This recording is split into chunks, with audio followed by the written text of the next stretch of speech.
gentlemen, boys and girls, welcome to another episode of Pastors of Payne, your weekly radio show and podcast featuring two priests that are here in Payne County, Oklahoma, Stillwater, America. For the fourth consecutive week, neither of the priests, no, that's not what I meant to say. One of the priests isn't here. So going back 3 weeks, Father Carey and I couldn't get our schedules to match up. And I had Deacon Tom Cabine on the show, you may remember, and it was an awesome show. Go back and listen to that. Then we were scheduled to be in the studio, and then my Uncle Ozzy died in Boston. So that was obviously not on the schedule, not on the calendar. I went to Boston. Father Carey came in, clutch, and had Clayton Caldwell on for 2 episodes. So then this week, Father Carey and I were back and forth, and we couldn't. It wasn't happening. It wasn't happening. So in the studio today, ladies and gentlemen, very exciting, very new to Stillwater, brand new to the staff at St. Francis Xavier, your Director of Evangelization and Formation, Jessica Petter. Hey, friends. Hello, Jessica. Hi. Welcome to the show. Thanks for having me. Great to have you. Yeah. So we're on this is on a podcast. You can send it to all your friends. Oh, I'm gonna. And say, look what I'm doing. So many subscribers. Look what I'm doing in Stillwater. All the subscribers. We just passed 100,000 downloads. Dang, okay. Yeah. Every time awesome. I say that, Father Carey doesn't care. He's just like, whatever. And I want to punch him in the face. But I don't because, love. Yeah. It's an important virtue. Jessica is brand new to the staff and brand new to Stillwater. That's a true story. Okay, general impressions of Stillwater. Go. Everyone has been so kind here. Yep. On the East Coast, when you smile at someone or you hold a door open, they look at you like you definitely have ulterior motives and might rob them.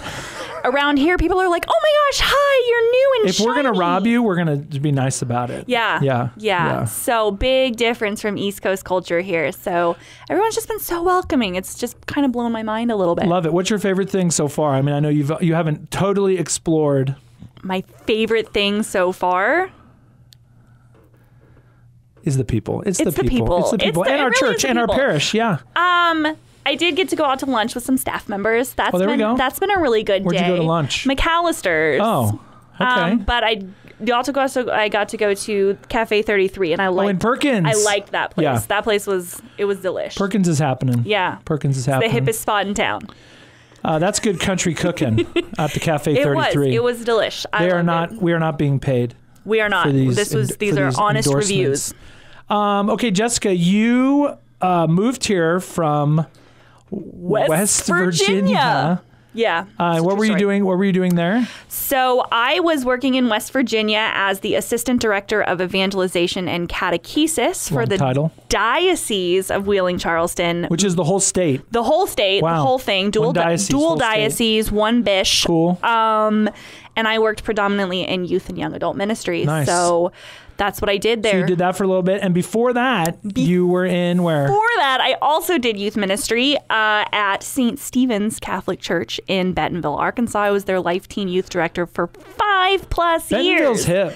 Bentonville is hip. But you know what? I went home last weekend and I was like, nah, I'm over it. Yeah. Like, it's cool. It's a good place to visit. People from Bentonville are going to hear this, just so you know. Hi, people from Bentonville. I still love you, but I like the quiet, small town vibe here. Yeah. The way Bentonville used to be is the way Stillwater is right now. Side note, I was in Bentonville, Arkansas when the bishop told me I was coming to Stillwater. What? Yep. Okay. We were there on our clergy. It was all the priests of Tulsa, the clergy convocation. Okay. And I went to have a meeting with the bishop to talk about where I was before at Bishop Kelly High School. We were going to talk about like the high school and how's it going, and he was like, before we have that conversation, let me tell you something else. Anyway, let me drop this beat. You were probably like right down the street. Yeah, I probably was. I could have called you for moral support. I've been like, because I was just got my world turned upside down. But I think I wasn't allowed to tell anyone.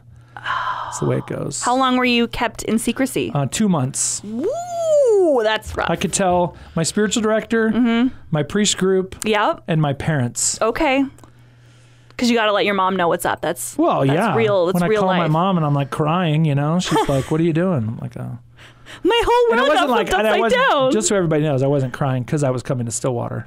Right. Good clarification. Like, I hate Stillwater. That's a really good clarification. It was because, I was leaving Bishop Kelly where I'd given my entire adult life. Right. Of course. That's important. Okay, so you also grew up in Arkansas? That's a true story. Where? I can say that I am one of the only babies born in Eureka Springs Hospital, which is now a glorified first aid clinic.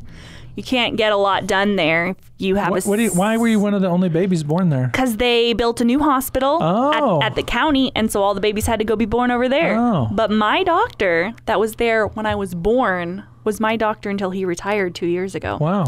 So medical history, that's a relationship. That's a relationship right there. So Okay. yeah, good small town, tourist town, weird town, but I love it. If you're gonna be weird, be confident about it. That's where I learned. Keep Eureka Springs weird. Keep Eureka Springs weird. And I am, a weird resident of Eureka Springs. Because, I'm weird.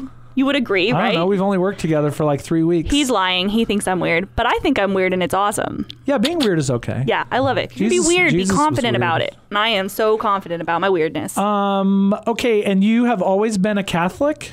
That is kind of technically true, Tell yes. us that story. Technically, Your spiritual journey. I've technically always... Tell us everything that's happened in your life up till now.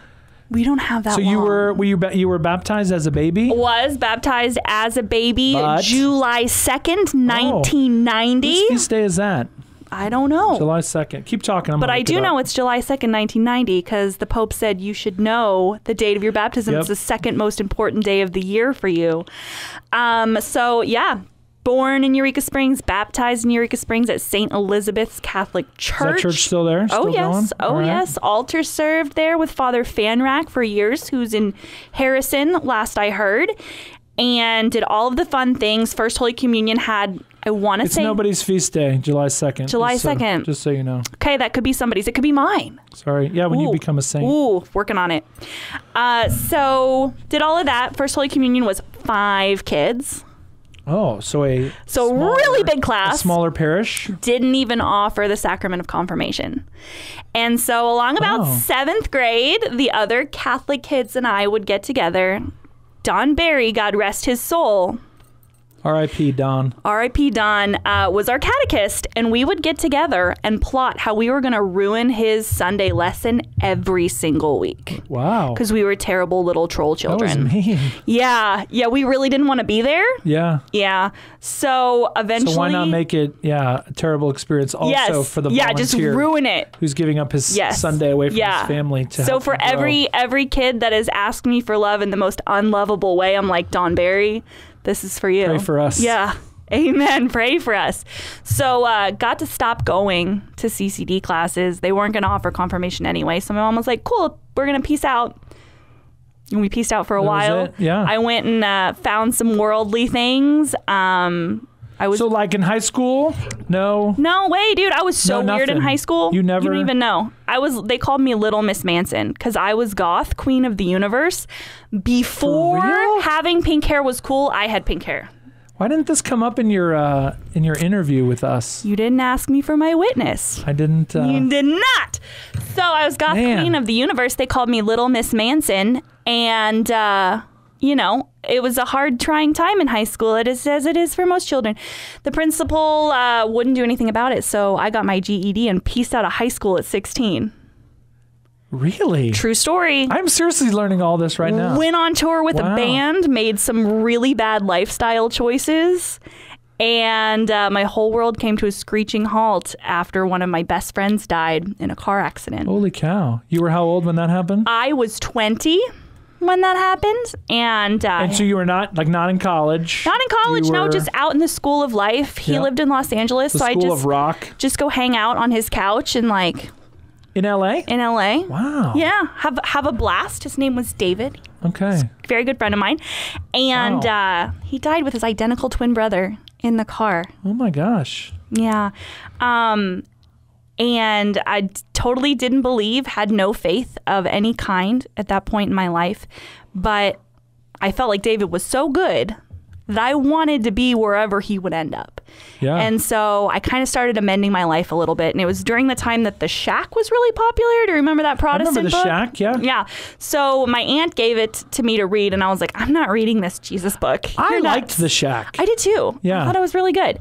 So I read it, and I realized that in talking to David, I was actually talking to the Lord, and that kind of brought me back to my faith. Wow. I walked into St. Vincent de Paul Catholic Church. In Rogers? In Rogers, Arkansas. Shout out St. Vinny's.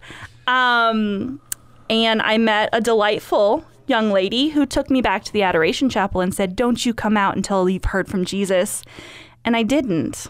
I stayed back there for hours, pouring my heart out to the Lord, and he just met me with such love and such grace that I definitely did not deserve.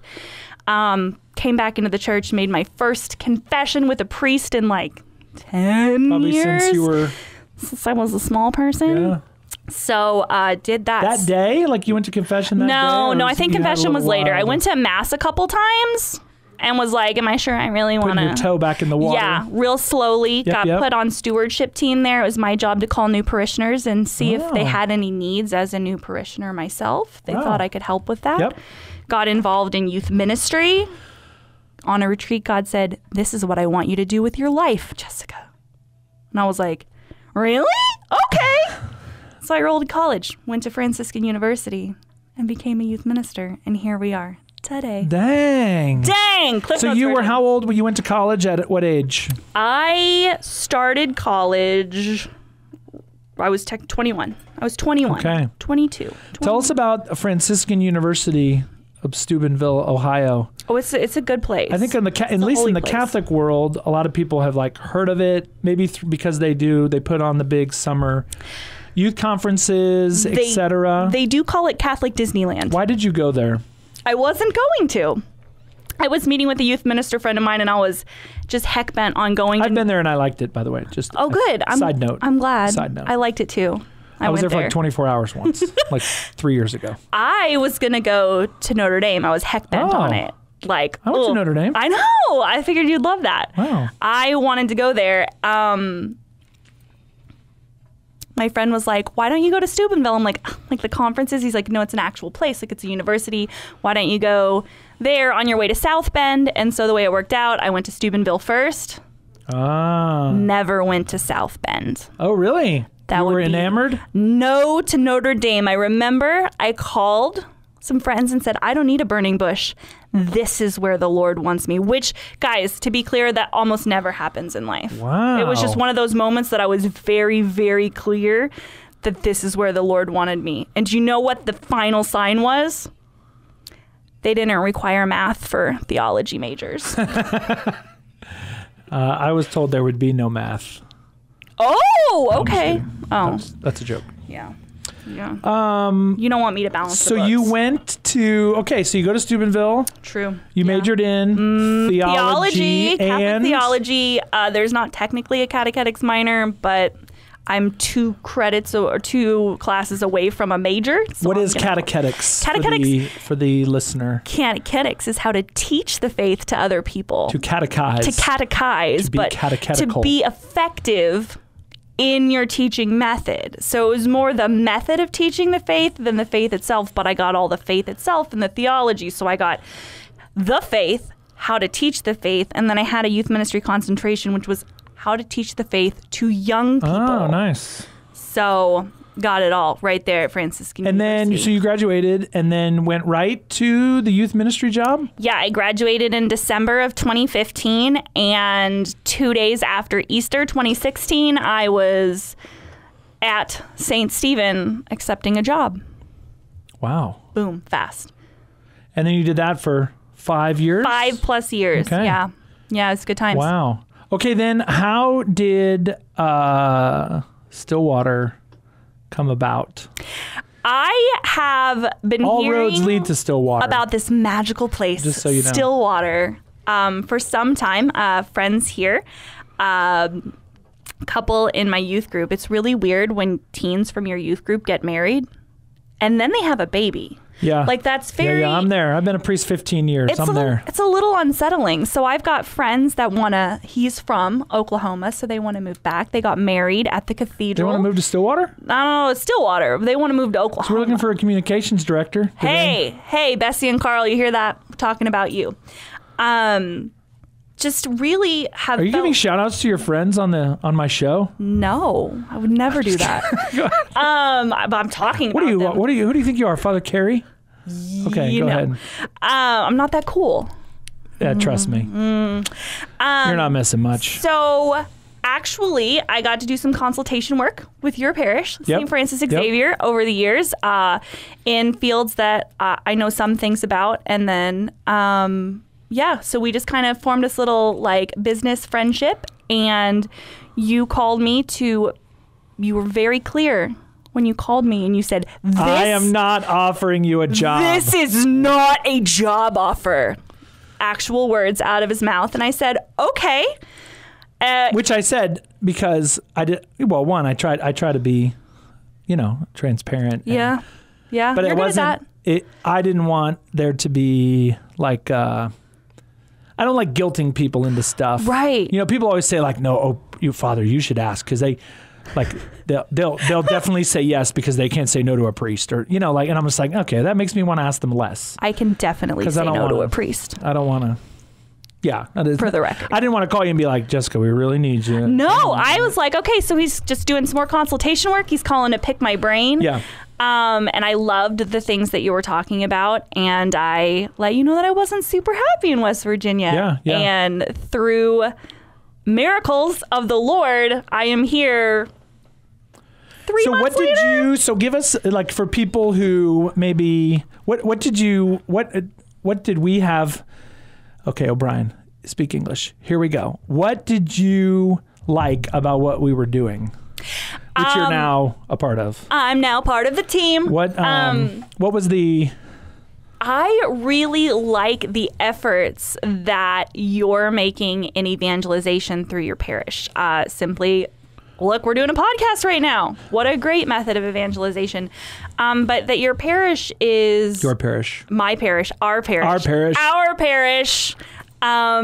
Does so much outreach and is not just comfortable accepting the people that walk in every day, that want to go out and get we love those people. We do. We love you guys. We love Butts and the regulars so much. Yep. We love you, but we also love the people that don't know that they want to be friends with us yet.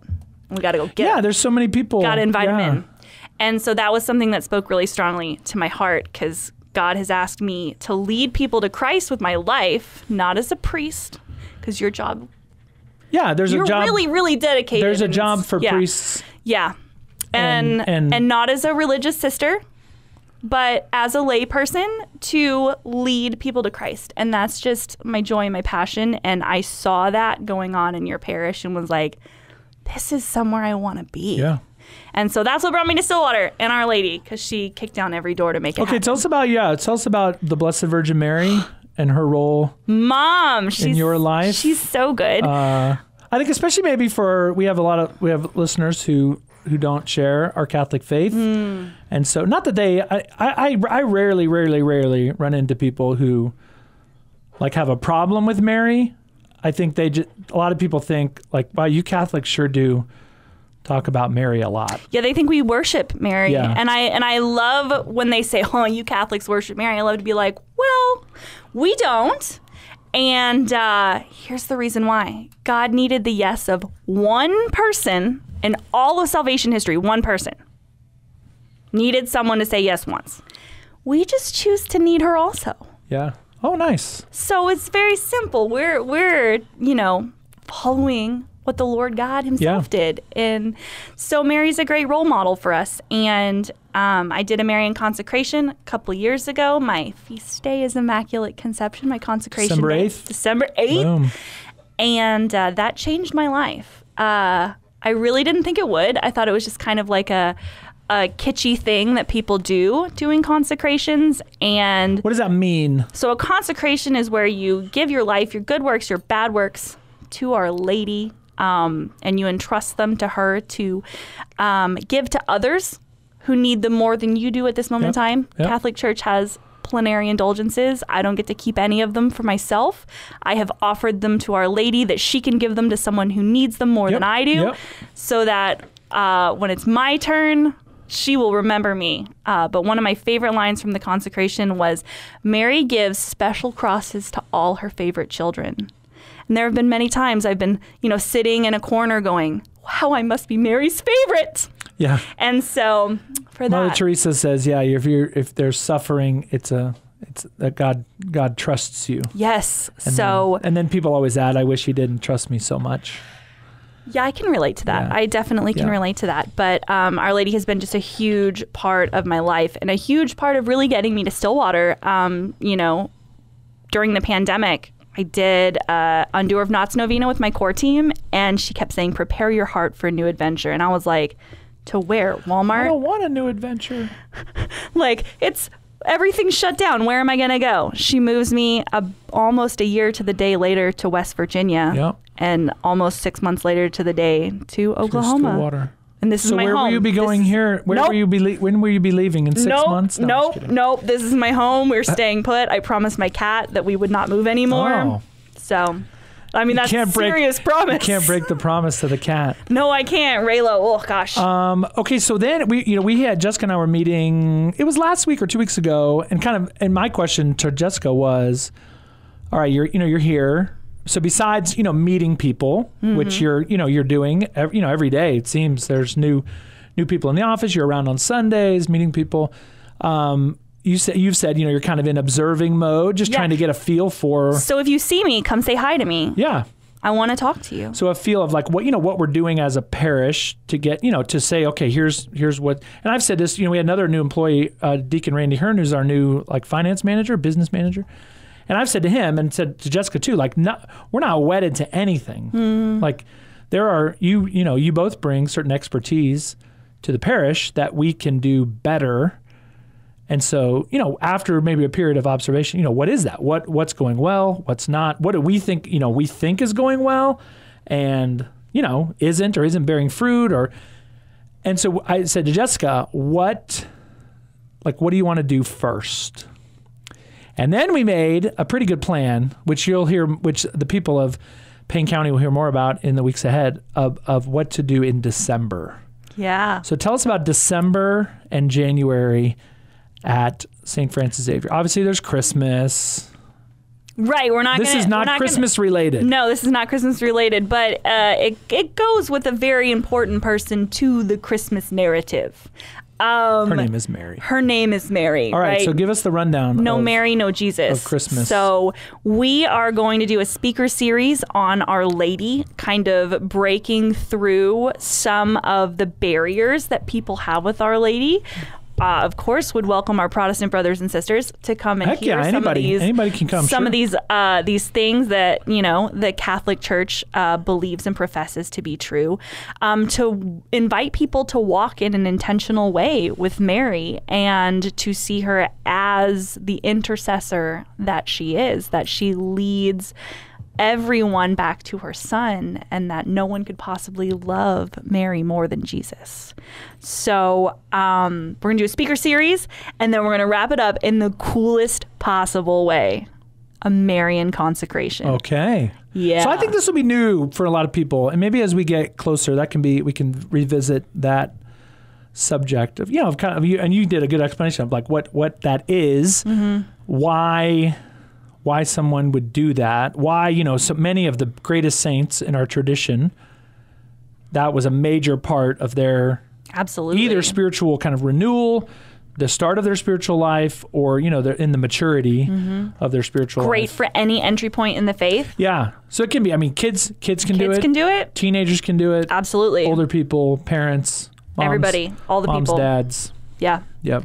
And it's great. The book that we're going to use is 33 Days to Morning Glory by Father Michael Gately. It's about 2.5 pages per day. Oh, man. Such a commitment, those 2.5 pages a day. You get to spend a week. It's 2.5 pages more than I want to read. You get to spend a week with Mother Teresa, John Paul II, Louis de Montfort, and Maximilian Kolbe. Great saints. Great saints. Great Marian advocates. And then even if you just read through the book and you're like, this isn't for me, or I'm not ready to make my consecration, you don't have to. But you've at least entered the journey, said yes to the invitation, and walked with your parish family for 33 days. Yeah, and I think that's kind of the cool thing is that we're going to do this together. So December is kind of the setup. Yep. So it's going to be Wednesday nights in December. December 1st, we'll have a talk. December 8th is the Holy Day, the Solemnity of the Immaculate Conception. So there's not going to be a talk that day, but people are going to go celebrate. Everybody go to Mass. Yep. And then Wednesday the 15th, and then Wednesday the 22nd. Yep. Each of those 4 Wednesdays, there will be a talk and something Mary related. Maybe a little food. I'm an advocate of some hot chocolate. Hocho. No promises.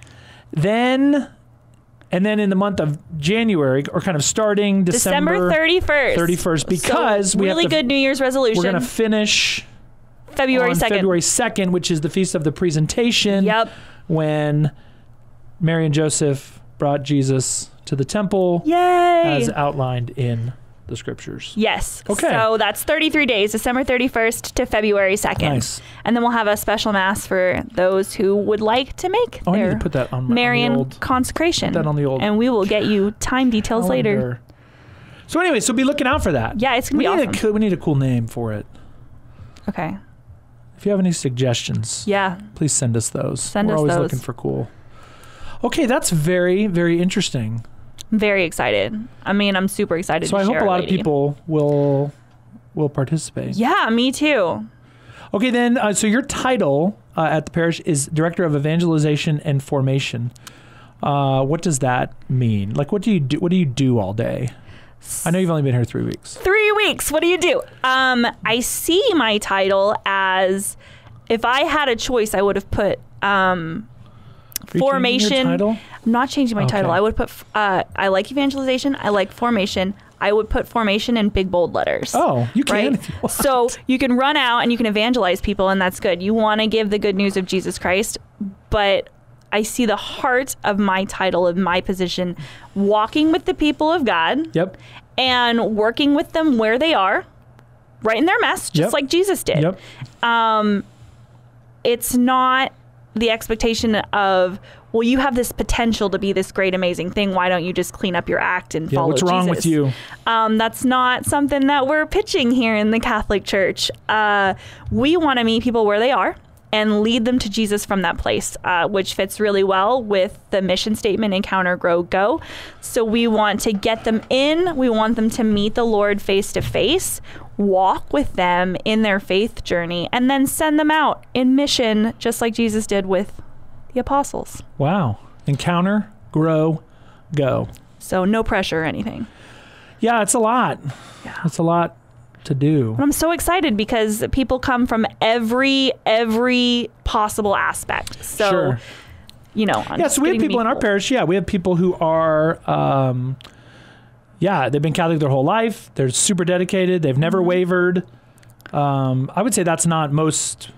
Then you have the folks like me that were like, checked out. Yeah, there's lots of ups and downs in life. A lot of people, I think, even recently, just in the last 2 years, it's been a weird time. Yeah. People who have gone through difficult times have faced their own personal kind of illnesses and tragedies, and others who have been, sometimes it's our own doing, kind of weighed down by personal sin, or have been maybe turned away from the church by the sins of others. Yeah, we miss you. Come back. There's all. So knowing that people are coming from, and we have kids, we have parents, we have people who are divorced or who struggle to answer life's big questions, or and we take all kinds. We'll take anyone. So it's come on. I love it. Come on. That's what Catholic means. Here comes everybody. Yep. Universal. So we got a spot. You got a question. We got an answer. Come talk to us. So we want to be of help. Yeah. And so Jessica's role is, meeting people where they are, helping guide them, helping them to encounter the Lord, and then helping them to grow in the Lord. And that's where evangelization and formation all come together. Okay, Jessica Petter, new to Stillwater, we welcome you. Thank you. We're so glad that you tuned in to this episode of Pastors of Payne. I'm Father Brian O'Brien. Come see us at 711 North Country Club, sfxstillwater.org. Father Carey and I will be back in the studio next week. We promise, unless something bad happens, and then I'll break my promise. But anyway, we hope you have a great week. God bless you. Take care.